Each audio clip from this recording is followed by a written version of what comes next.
Affairs kyasobola okukola kwe kujjamu obwammemba bwe n'agamba nti nze obwammemba bwange mpusazizza mu Uganda Bureau of Hajj Affairs era ye n'agenda n'akola ebibye naye talina buyinza busukka awo bugamba nti ekitongole nkijjeewo era nkiggadde ekyo teri asobola kukikola okuggyako nga order evudde mu kkooti oba directive ng'evudde wa pulezidenti negamba nti ekyo ekitongole bakikole ki bakiggale naye nga mufuti obwo buyinza tabulina obuwandiisa ekitongole kubanga si yakiwandiisa era talina buyinza busobola kukikola ki kusobola kukijjawo n'olwensonga eryakutegeeza public nti Uganda Bureau of Hajj Affairs yekyalina obuvunaanyizibwa bw'okuddukanya hijja mu Uganda yamala dde okusasulira abalamazi abo era ddala 1,500 era tuli mu prosesi ya kuyingiza amayumba mu system insha allahu taala ng'ennaku z'omwezi mu February bwe tuggalawo ebyennyumba era immediate ne wiiki eddako tutandika okwishyuinga visa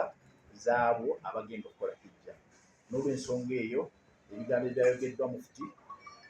obanga atutte ebbanga ddene nnyo ng'ayagala okuwamba ekitongole kino si gwe mulundi ogusoose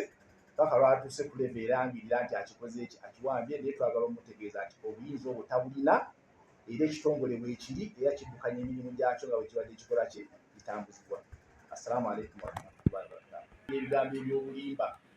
ekisooka yagamba nti ekitongole kya Uganda Bureau of Hajj Affairs kyatwala abatwala enjaga nga tekikikolangako era n'obujulizi tabulina nti twali tuwandiiseeko omuntu wano n'atwala enjaga n'agamba nti omwaka oguwedde bwe yali ku Idi yagamba nti Uganda Bureau of Hajj Affairs yatunda visa ne tumugamba nti aleeteyo omuntu omu gwe twaguza visa nga si munnayuganda ne tumuterawo ne kantanyi wa $1,000 senga atuleeterayo omuntu omu mu kifo ky'obutuleetera omuntu eyagwe twaba visa tumuwe ssente kuba zansinga okwetaaga ate azze kubuukira byaki bya ssente wano buli tulina packages nnyingi nebyayogerako si bituufu nti buli muntu